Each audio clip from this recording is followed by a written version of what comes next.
When Nora Whitfield bought the old wedding dress for $20, she thought she was saving it from being thrown away. She never planned to wear it. She never planned to keep it. And she certainly never expected it to change her life. But that night, while cleaning the lace by hand, Nora found something hidden inside the lining. A folded note. Yellow with age. Tucked close to the heart.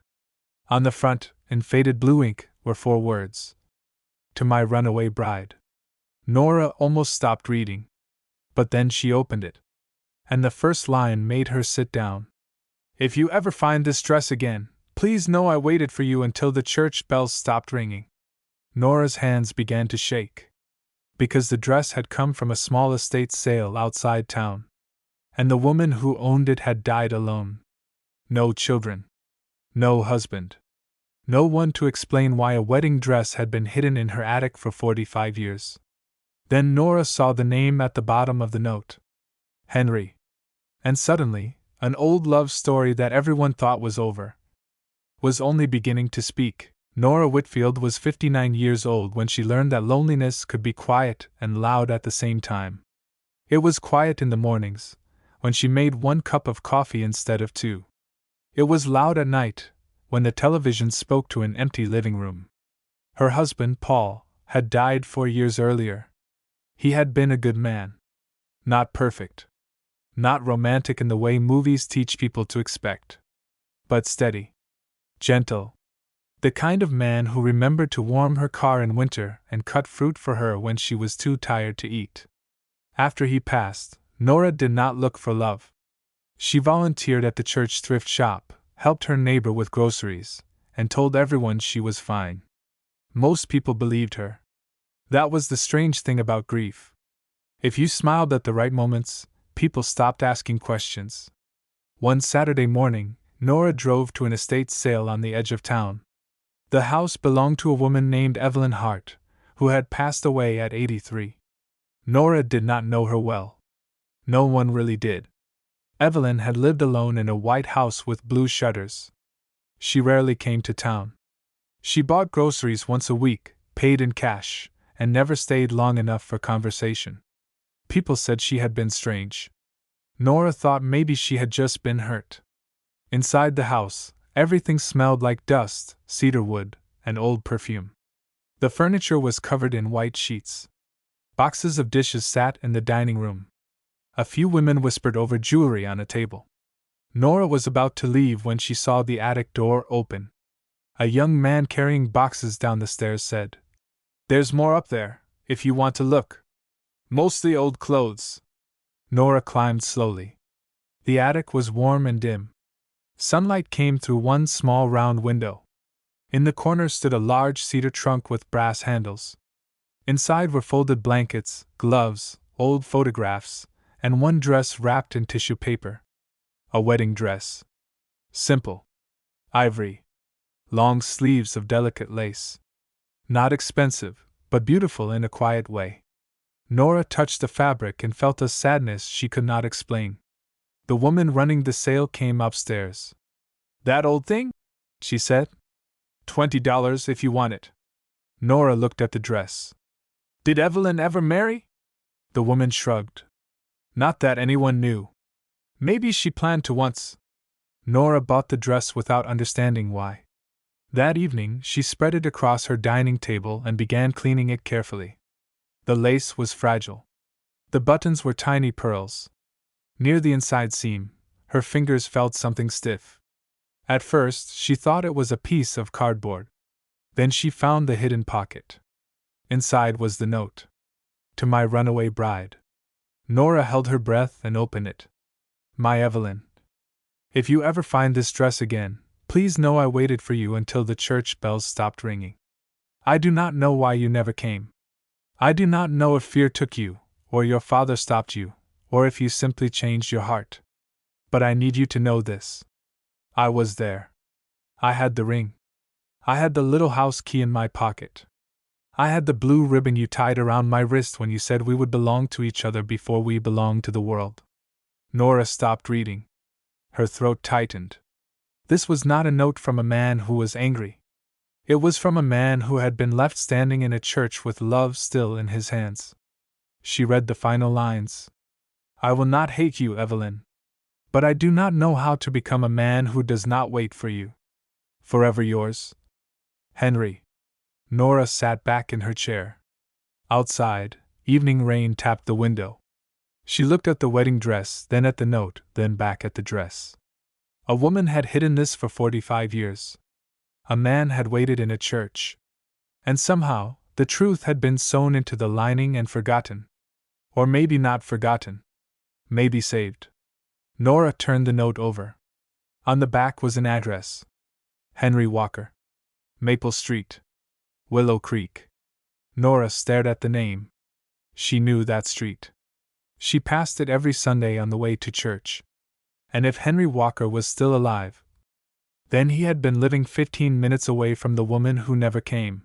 Nora did not sleep much that night. Every time she closed her eyes, she imagined a young man in a church, standing near the altar, looking toward the doors. Waiting. At sunrise, she searched the town records online. Henry Walker. Age 87. Still in Willow Creek. Still on Maple Street. Nora sat back, stunned. He was alive. For almost an hour, she argued with herself. It was not her business. The note was private. The past should remain where people left it. But then she looked at the wedding dress hanging from her kitchen doorway. No.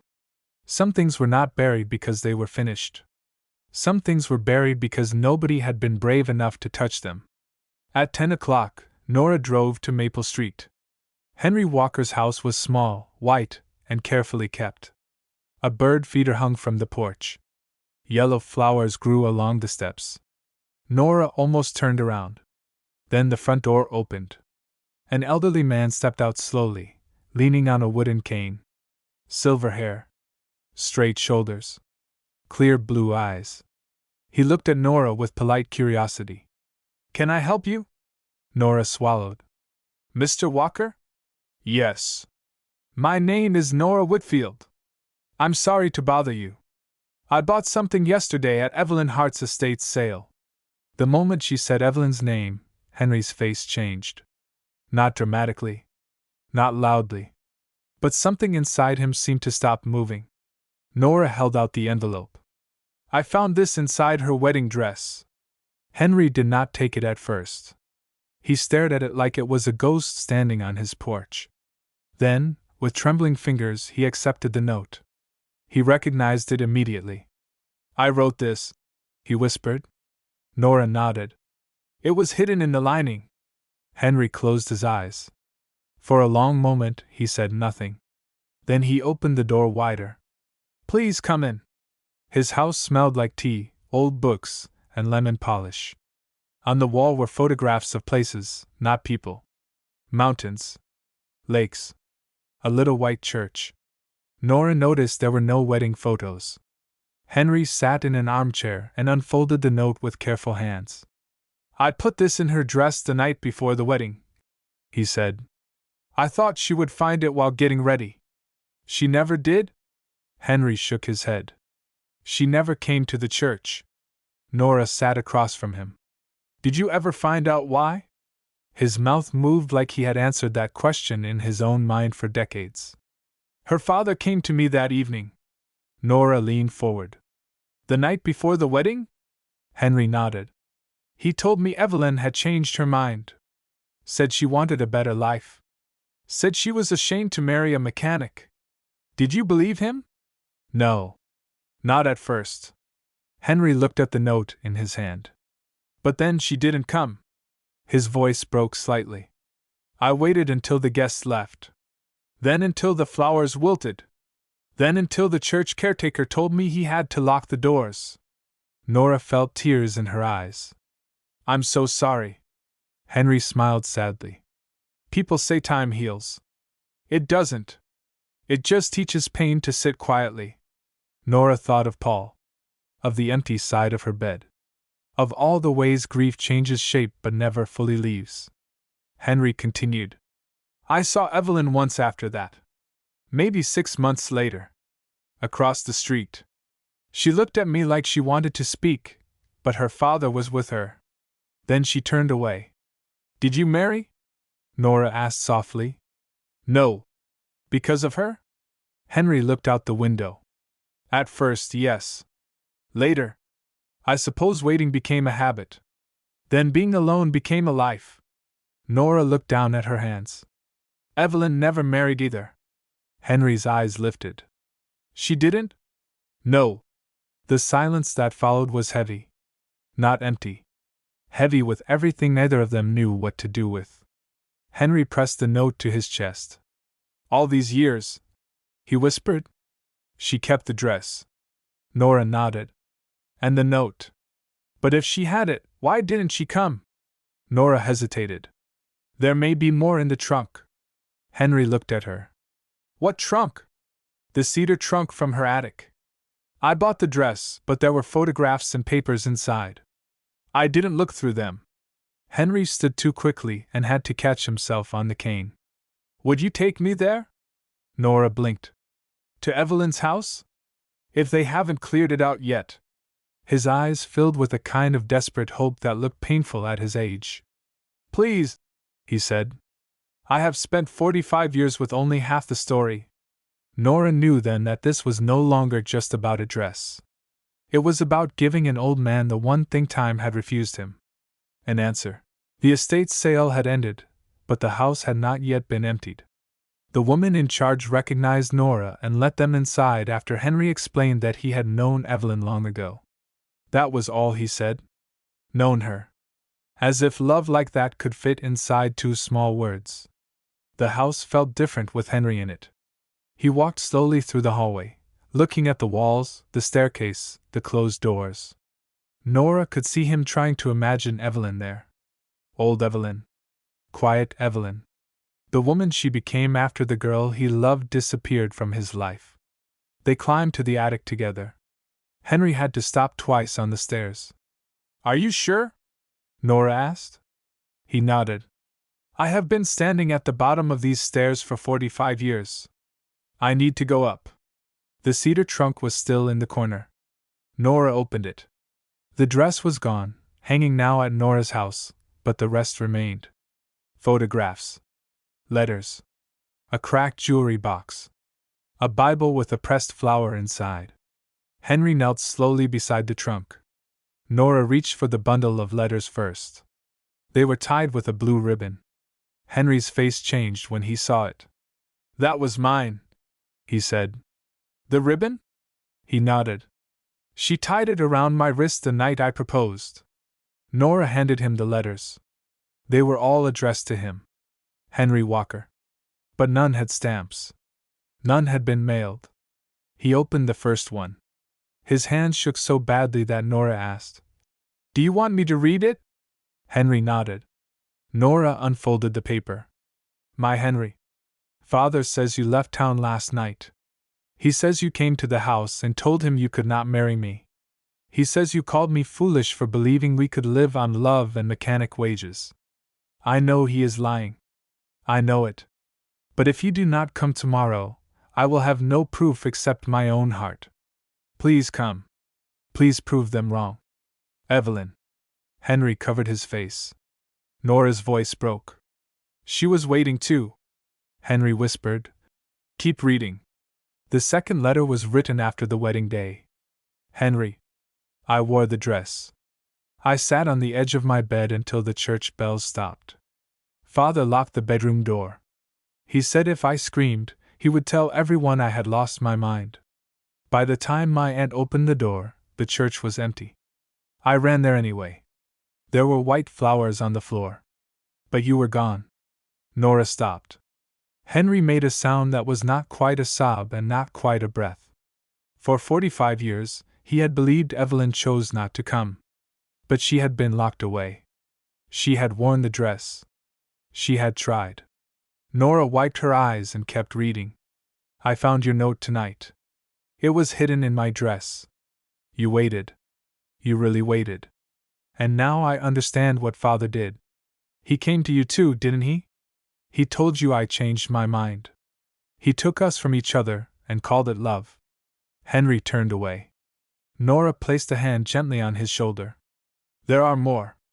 The last letter was written in shaky handwriting, only weeks before Evelyn died. Henry. I kept the dress because it was the last place where the truth still lived. I kept your note because it proved I was loved. I was too afraid to find you when I was young. Then too ashamed when I was older. And by the time I found the courage, I thought maybe you had built a life without me. If this trunk is ever opened, I hope the truth reaches you. I did not leave you. I was taken from you. And I loved you all my life. Evelyn. The attic was silent. Dust floated in the sunlight. Henry held the letter against his heart, and cried like a young man whose wedding day had finally ended.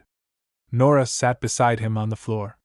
She did not try to comfort him with easy words. Some pain deserves to be witnessed, not explained away. After a long time, Henry looked at her. She loved me. Nora smiled through tears.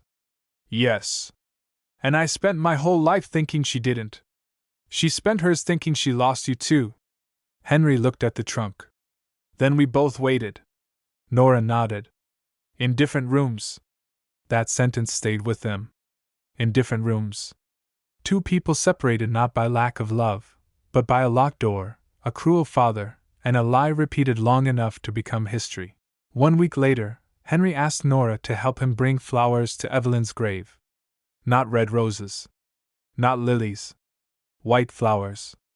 The same kind he had planned to hold on their wedding day. The cemetery sat on a hill above town. The wind moved softly through the trees as Henry stood in front of Evelyn's stone. For a long time, he said nothing. Then he placed the flowers down and unfolded the note he had written 45 years earlier. I waited, he whispered. His voice shook. And now I know you did too. Nora stood a few steps behind him, giving him space. Henry touched the name on the stone. I'm sorry I believed them. The wind moved through the grass. And somehow, in that quiet place, the apology felt heard. After that day, Nora and Henry became friends. Not in a loud way. Not in a way people whispered about. They had tea on Tuesdays. They worked together at the church thrift shop. Sometimes Henry told stories about Evelyn, and sometimes Nora told stories about Paul. They were two people who knew what it meant to keep loving someone after goodbye. One afternoon, Henry brought the wedding dress to the church. Nora had cleaned it carefully. The lace looked soft again. The pearls shone faintly in the light. Together, they placed it in a glass display case for the town history room. Beside it, they placed a small card. Not the whole story. Just one sentence. This dress belonged to Evelyn Hart, who was loved more than she ever knew. Henry stood looking at it for a long time. Nora asked, Does it hurt? He smiled gently. Yes. Then he added, But now it hurts honestly. Months passed. Spring came. And on the first Sunday of May, Nora found Henry sitting in the little white church where he had once waited for a bride who never reached the aisle. She sat beside him. He held the old note in his hands. I used to think my story ended here, he said. Nora looked around the quiet church. Maybe it didn't end. Maybe it waited for someone to tell it right. Henry smiled. For the first time, the church did not feel like the place where he had been abandoned. It felt like the place where the truth had finally come home. And sometimes, that is what love needs most.